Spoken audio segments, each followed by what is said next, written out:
also just want to pray first. Hi, Jesus. Help. Amen.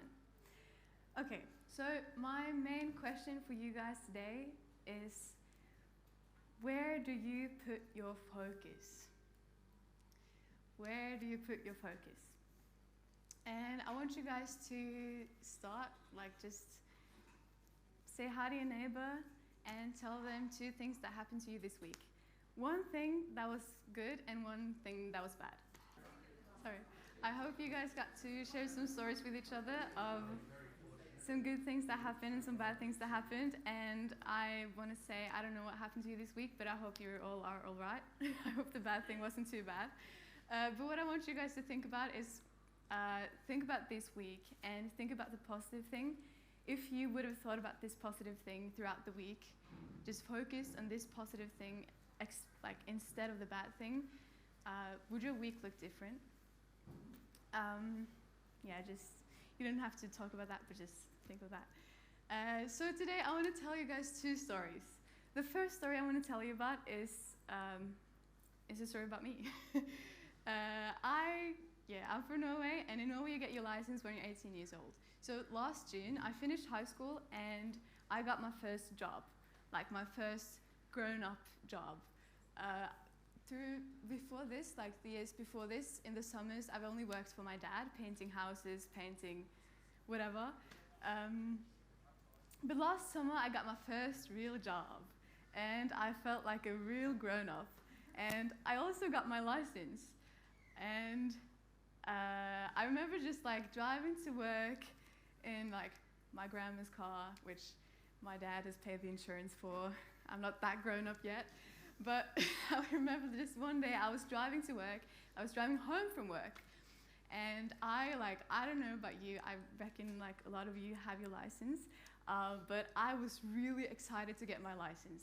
I've been waiting to get my license for so long. I really like growing up, I would drive ATVs, 4-wheel motorcycles or tractors, not too much, but just I really love driving, and getting my driver's license was a huge deal. I was looking forward to this very much. So getting my driver's license, my dad would remind me that I should drive slow. Especially the first weeks when I had my license, he would tell me every time that I went for a drive or going to work, remember to drive slow. And I'd be like, yes, of course. I'm a girl. I'm not a boy. I won't drive that fast.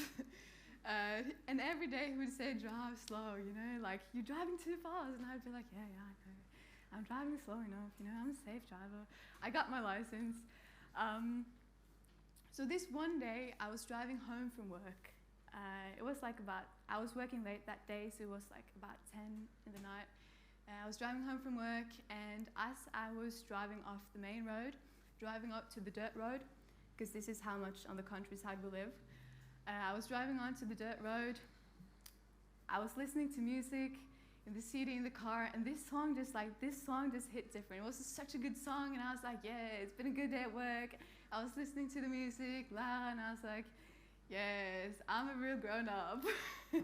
So as I was driving, I turned the volume up, and I was just taking this right turn, and I felt the car slip on the gravel. And as a real grown-up would thought, hey, this is when you just let go of the gas, slow down, don't get too excited now. But I thought, fun. So instead of letting go of the gas, I just hit the gas even harder, and I turned even more to the right, and just the whole car spun all the way around, and everything happened so fast. I was not prepared for this, because I'm a slow, responsible driver. But then, as the car slipped, I was I don't know, on this side of the road, there's the road just stops, and there's trees, and it goes down. And on this side of the road, there's a big rock.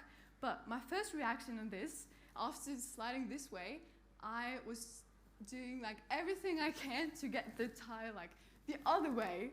So suddenly, the car being faced this way, suddenly it just span the other way and just got pushed into the ditch on this side of the road. And I was just sitting there in shock, shaking. The engine stopped, and the music was still playing. I looked to the left, and like just a couple of centimeters right next to the door, there's this big rock. And I was just sitting there, and as every grown-up person would have thought at this point, I was thinking, what am I going to tell my dad? What am I going to tell my dad when I go home now? He's been telling me to drive slow, and I've been like, yes, of course I'll drive slow. And what am I going to say to him? Just sitting there panicking, I managed to, like, somehow some people drove past, asked to help me, and I managed to, like, drive the car back, get on the road again, and as I was driving, the car was making some sounds that it hadn't made before. The engine was a bit more like squeaky up the hills, and every time I turned to the right, I just heard ka-ding, and turning to the left, ka-ding. And it just got a few scratches, but I was like, the thing I was most worried about was, how am I going to tell my dad? So I get home, I open the door, and now it's like around 12. So I spent 2 hours getting home when I usually spend like 30 or 40 minutes. So I spent 2 hours coming home, and when I get home, it's like, it's all silent in the house, and I'm thinking, yes, everyone's asleep, which means I don't have to tell my dad. But then as I walk in the door, I hear from his bedroom, oh, you're home late. And I thought, no, I need to tell him. So I walk to like his room, and he's sitting there like his computer with his glasses down. And I'm coming to his, like, the door, just standing in the door, like, yeah. And he's like, yeah, what happened? Sitting there, looking at me. And yeah, me being dramatic, I told him, I crashed the car. I crashed the car. And he looks at me, closes the computer, and, well, he obviously sees that I'm all right, so he asks, like, well, is the car all right? I'm like, yeah, it makes some funny noises, but it's all right. And he's like, okay, let's go for a ride. And at this point, like, I was fully expecting my dad to be, like, so mad at me, because, like, how many times haven't him told me that I should drive slow, and he's been telling me, Iselin, you drive too fast. And I was fully expecting him to be like, I've told you. Of course you crashed your car. Of course. But he was just calm, being like, okay, let's go for a drive. And this drive is like 10 minutes, but this is the longest minutes in my whole life. And the car was just completely silent. It didn't say anything. So as we, like, gets closer, he's like, so where did this happen? And I was just, yeah, it's over there. And we drive over there, and he sees the marks in the road from where my car, like, in Norway we drive on the right side of the road, so you can see the marks on the gravel, like, from my car going from the right side of the road all over to the left side of the road, 20 meters over this way. And then he sees where I, like, driven out, and he just laughs. He starts laughing, and he's like, ha ha ha, Iselin. And I'm like, yeah, this is where it happened. And all the way home, he starts telling me stories of all of his friends that has, like, crashed their car. And he also tells stories of when he has crashed his car. And he just, like, comforted me in, like, the most kind and loving way ever. And I, like, not that, like, I love my dad, he's a great guy, not that I didn't expect that, but, like, I was expecting him to be, like, really mad at me, telling me, like, what have I told you, you know? But he just, like, told me the stories of when he crashed his car and his friends crashed his car. And then when we got home, he looks at me and he's like, in the most, like, loving and kindly way, and he's like, well, now you understand why I've been telling you to drive slow. And I'm like, yeah, I do. Yeah.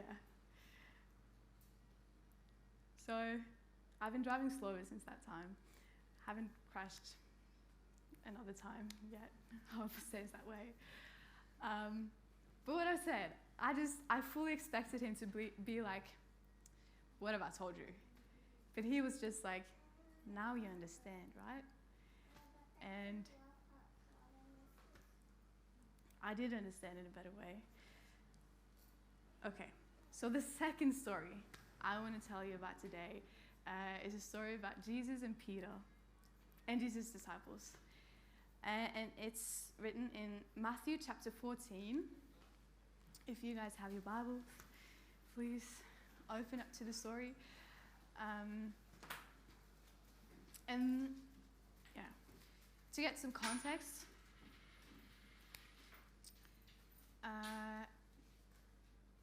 at this time, so Jesus and his disciples, they've been walking around, and now they've been preaching to 5,000 people. You guys, I don't know how familiar you guys are with the story when Jesus feeds the 5,000s. Well, so this has just happened. They've been Jesus have fed 5,000 people with the disciples, and they're Jesus have been preaching and healing, and all these things has happened. And we usually what Jesus does a lot of the time, all the time in the New Testament, the Gospels. Whenever he gets a chance, he take a step back, go away from the crowd, and goes up by himself, to pray to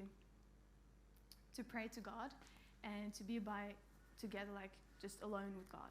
And so Jesus has been preaching to all these people, and the disciples have been there, and Jesus sends the people away and sends the disciples over to the other side of the sea, because they're going to a place called Bethsaida, and they're on this side of the sea, going to the other side of the sea. And Jesus goes by himself to pray up on the mountain. So the story we're going to look at now is when the disciples are in the boat on their way over to the other side of the sea. Okay, so yeah, we can read from Matthew chapter 14, verse 22.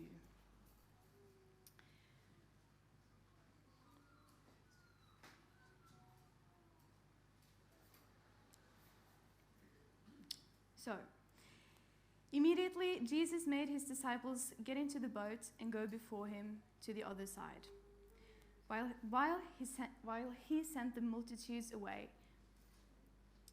And when he had sent the multitudes away, he went up to the mountain by himself to pray. Now when the evening came, he was alone there. So, Jesus goes all by himself up into the mountains. And then it says, he was alone there. Verse 24. But the boat was now in the middle of the sea, tossed by the waves, for the wind was contrary. So Jesus goes up to pray, and the disciples are taking the boat over to the other side. But the boat was now in the middle of the sea, tossed by the waves, for the wind was contrary. What does this mean? It means that a storm broke out on the sea. And I don't know if you guys ever been on a boat in the storm. I haven't, fortunately. I've only been on the ferry, not Hurtigruten, but just when the waves are getting stronger and the whole boat waves. But this storm, it says that the boat was tossed by the waves. And when the boat is tossed by the waves, all the disciples, I can imagine them being on this boat, panicking, because the boat is all over the place, and human power compared to nature is nothing. And when the boat is getting tossed around, I can imagine that these people are fearing for their lives. I don't know, have you guys ever seen Pirates of the Caribbean? Just when the storm's hitting, and they're get the sails, show the anchor, everything. They're probably just screaming to each other, getting the rain is getting heavy and the wind is getting strong and the waves are getting bigger, and they're just trying to survive, getting water out of the boat. I don't know. I wasn't there, but I reckon it was a lot of chaos.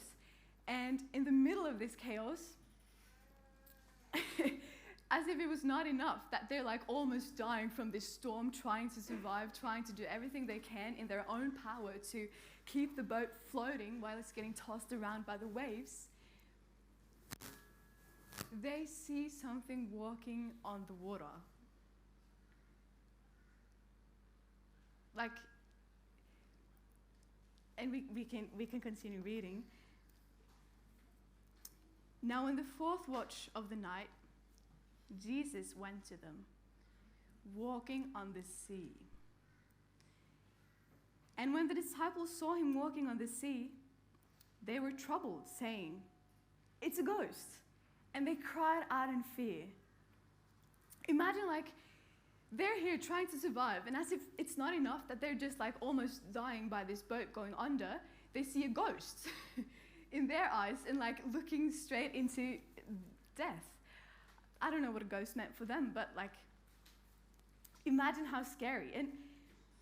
And this is such a cool story. Just like what it says is like, oh yeah, Jesus came to them walking on the sea. As if that's not a huge miracle in itself. And when the disciples saw him, they thought it was a ghost and cried out in fear. But immediately, Jesus spoke to them, saying, "Be of good cheer. It is I. Do not be afraid."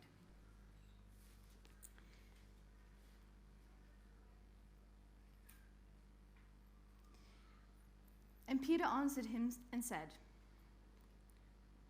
"Lord, if it's you, command me to come to you on the water." Okay, so the disciples are here, all crazy, trying to survive. Jesus is there, and they think it's a ghost.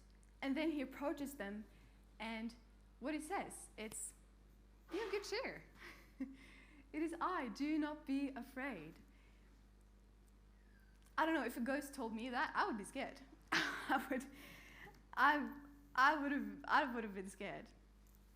But I don't know what's going on in Peter's mind, if he recognized Jesus' voice, but he says, "If it is you, command me to go in the water."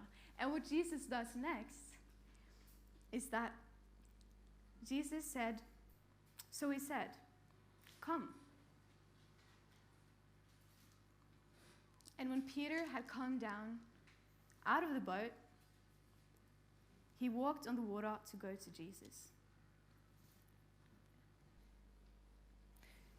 So right now, like everything Peter sees is Jesus. And he says, "Lord, if it's you, command me to go in the water." And if I was Peter and Jesus was like, "Okay, come, go, I'm here," I would have been like, "Oh man, I didn't think you would actually tell me to go on water, like that's impossible." But what Peter does is that Peter goes out of the boat and he walks on the water to go to Jesus. But as he's walking, he starts to notice the wind around him, and he starts to like think like, I can't do this. Like as a human being, it's impossible to walk on water. I don't know if you guys ever tried. I know this pastor that like he tries every year to walk on water because he knows that everything is possible for God. But I've never managed to walk on water. So then suddenly Peter realizes that it's a storm around him. He gets distracted and he loses his focus on Jesus and starts to look around him about everything that's not working out. But when he saw that the wind was boisterous, he was afraid. Beginning to sink, he cried out, "Lord, save me." So when Peter loses focus on Jesus, he starts to sink. And this is when he again cries out for Jesus for help. And what happens next is that verse 31, and immediately, as Peter is sinking, immediately Jesus stretches out his arm and grabs Peter. And he said to him, "Oh, you of little faith, why did you doubt?" And what I believe that Jesus is not saying is, you have little faith. You know that I can save you. Why did you doubt? But just in the most gentle and loving way, why did you doubt? You know that I have the power for you to walk on water. Why did you doubt? And when they go into the boat, when Jesus and Peter go into the boat together, it says that the wind ceased.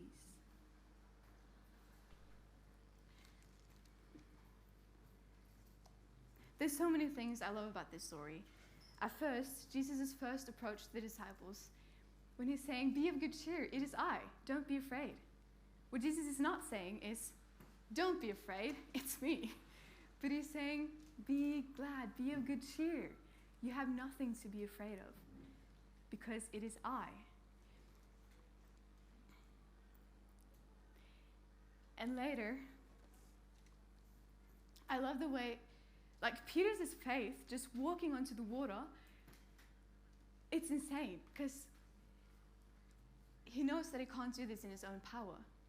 But when he starts to think that he can't do this in his own power, and he realizes that I can't, that's when he starts to think.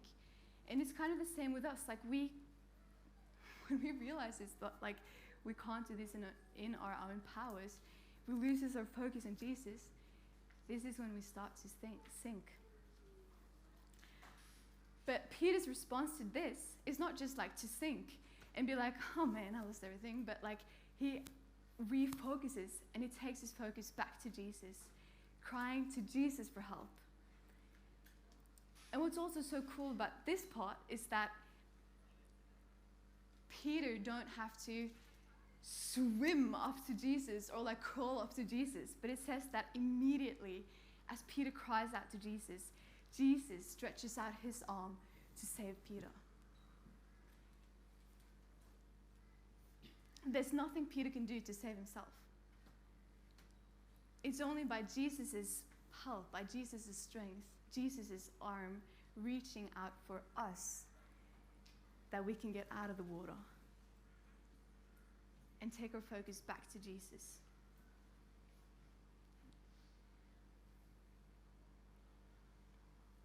And this is also like when Jesus says, oh, you have little faith, why did you doubt? A couple of chapters earlier in Matthew, Jesus and the disciples are in the boat and a storm breaks out. And this is, I don't know how familiar you are with the story, when Jesus sleeps throughout the storm. The disciples, they're on the boat, like trying to survive, like wakes Jesus up and is like, Jesus, we're going under, we're going to die. How can you sleep? And Jesus is like, calms the storm, one word, and he's like, you guys, you know I can do this. So when this happens again, when the disciples are out there in another storm, in a new storm, Jesus reminds them of how, you have little faith, why did you doubt? You've seen me calm the storm before. You know that I can do this. But Peter just lost his focus. And that's when we sink. But when we cry out for Jesus again, he is the one stretching out his arm to grab us. And sometimes he also makes it really hard to believe and to have a faith and to, I don't know. But this story is also showing me like the simplest definition of faith and believe in Jesus is to just look at Jesus. And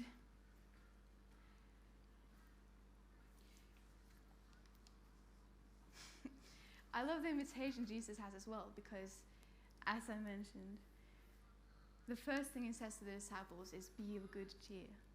And it's the same message he has to us. Be of good cheer.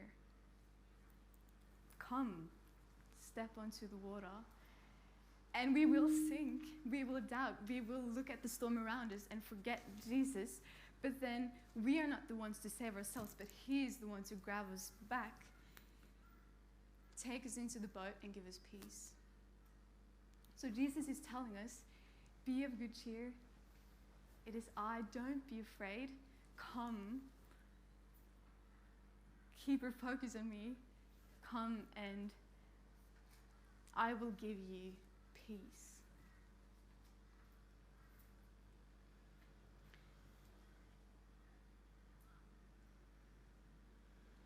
Yeah.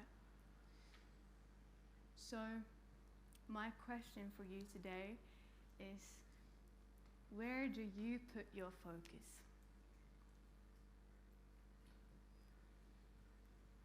Where do you put your focus?